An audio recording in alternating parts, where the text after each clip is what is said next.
Hey up, it's Chris Smith here with another video on photography techniques. This one's about panoramic photography, and in front of you here you can see a lovely panorama. This is off Hold Hill in Ulverston in Cumbria, in English Lake District. Uh, it was created from 5 photographs all stitched together using Adobe Photoshop.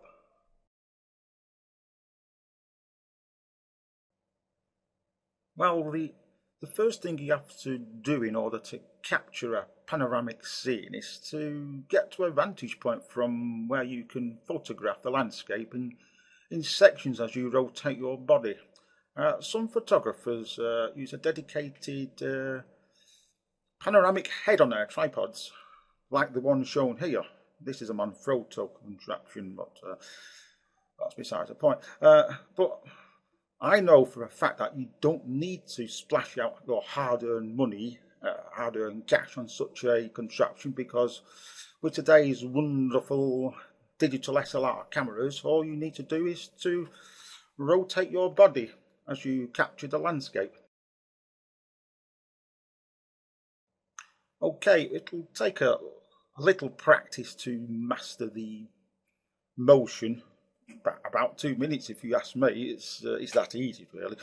But all you need to concentrate on is to keep the camera approximately in the same position before you uh, as you rotate and move around to take the series of shots. Now, a word of warning here. You have to make sure that each shot is taken with exactly the same exposure setting. Because if you don't, you just think what the final panoramic picture will look like. Probably some patchwork and mishmash, if you ask me. So to avoid this, as shown in this picture here, use the exposure auto exposure lock (AEL) that you'll find on vast majority of DSLR cameras. On my Sony camera, which is this one over here, I've shown, I have to keep the auto exposure lock button pressed continuously as I'm taking my series of shots, which is a bit of a pain really, but I know that on other cameras, I think you've just got to press it once and away you go. Anyway, here I'm taking shots from Holt Hill in Ulverston in Cumbria, which, as I said before, is in the English Lake District. This is Laurel and Hardy country. Stan Laurel was born here in Ulverston, and there's a great Laurel and Hardy museum. There's a picture of one of it over here. I think this one's closed down now and it's moved to new premises. Anyway, but this is what the original one used to look like. Here it's a bit of a rainy day, but that doesn't matter because you can go inside and watch all sorts of films and look at all sorts of collections from Laurel and Hardy. It's pretty good, and I believe it's gone to a new museum now. So I've not been to that one, but it'll be pretty good if you ever go there. Anyway, Hold Hill has this monument to Sir John Barrow. This thing here, which looks like a lighthouse. Uh,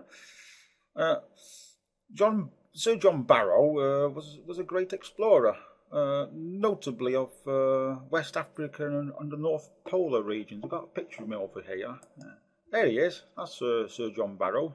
It's a painting by John Jackson from quite some time ago, I believe, about 150, maybe 200 years. I can't remember the exact date. But anyway, this is a picture of Sir John Barrow. Um, he attempted to find the Northwest Passage from east to west through the Canadian Arctic. Barrow Strait, Barrow Sound, Barrow Port in the Arctic, and Cape Barrow in the Antarctic were named in his honour. Well, he's quite a famous person, isn't he? So it's a privilege here to be taking a panoramic scene over here. There it is again. That's one of the images that I'll be using to stitch together the panorama. Well, we are looking towards the east. This will be the first image in the panorama. You have to make sure you're shooting in RAW mode because that'll give you full control in post-processing later on. Next I rotate towards the right, and here's the image, the next image. Just making sure that the camera stays in more or less the same position in front of you. Because if you sweep the camera around in a long curve, the panoramic image will look a bit strange. Well, just keep the camera in the same place as you're rotating. It's dead easy to do. And the third image will be this one. That's the one you've seen before. That's one with the old hill, or lighthouse, or whatever it is, monument. And the next, the fourth image is this one. Notice how I've overlapping.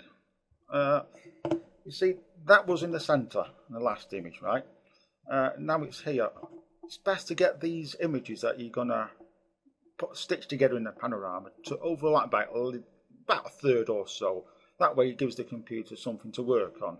So that's the way it works. The next image is this one. There we go. Oh, look, there's a bit of seaside there, isn't there? Oh, yes, Morecambe Bay, is it? I think, or something like that. And the sixth image in the panorama will be this one. So we're going to stitch all those together and see what happens.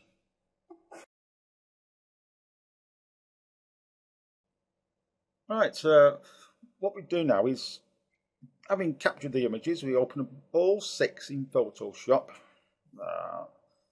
making sure they're all been enhanced in the raw converter, saved as JPEG, and open up in Photoshop like this. And we've got image 1, 2, 3, there's image 6. Basically, you just have all the images open in Photoshop, and then all you do is this. You go to File, where it says Automate, and run down. You see there, Photo Merge. There, let's see what happens when you click that. You've got 6 images open and you want to merge them together in Photoshop. This is dead easy, this. And you see this, Add Open Files. I've got 6 files open, so I'll add them. There they are, 1 through to 6. How's that? Auto. I always keep it on auto. If you choose perspective, cylindrical, spherical, you're going to get all sorts of strange shapes in your final image. But auto is the one to use anyway. Blend images together. See this check mark? Blend images together. Vignette removal. Yeah, it's up to you if you want to mess about with things like that. But there's no need to, because you've optimized each image previously in the raw converter. So anyway, 1 through to 6 is all you do. That's it really. So what do you do now? Ooh, this doesn't really tell you much, does it? But what it's just okay, isn't it? Is that right? There we go. Okay. And this is what happens. Ooh, it's working its way through, stitching the 6 images together. Hopefully. Look, adding layers. Panorama image 1, 2, 3, 6. Is that it? Click. There it is. See? Look at that. There's the first image. There's the second. There's the third one with that Hold Hill lighthouse contraption thing in the middle. Then the fourth. See how simple that is? Well, it's not bad, is it? What we've got to do now. We've got to clean it all up, because look at this stuff over here. You don't want any of that in your final. I mean, look, it looks a bit odd, doesn't it? So basically, just get the crop tool and stick it on somewhere like that. There we go. I'll just pull it down. There we are. Oh, that's near enough, isn't it? And pull it in on this side. You know, get in there. There we go. Right. So, whatever your images you got, you can play around with it until you're happy with the composition. This is smack in the middle. Really, you should use something like the rule of thirds. Even for panoramic images, the rule of thirds. I mean, I can shove it like that or something. Anyway, I don't care about this. This is only a demonstration. Yeah. We'll just bring that up there. Right, so you just crop it, cropping, and there's your look at that. That's a lovely. And you know, if you look at layer, flatten image, that's it. You save that and get it printed, right? Of a certain size, obviously. What I'm going to show you next is a panorama I took from the top here. Hold Hill. Let me just get rid of that cursor. It's a bit of a nuisance. There it is. From Holt Hill, looking around the complete bay, all the way around the outside. Now I'll come back when I've loaded it up.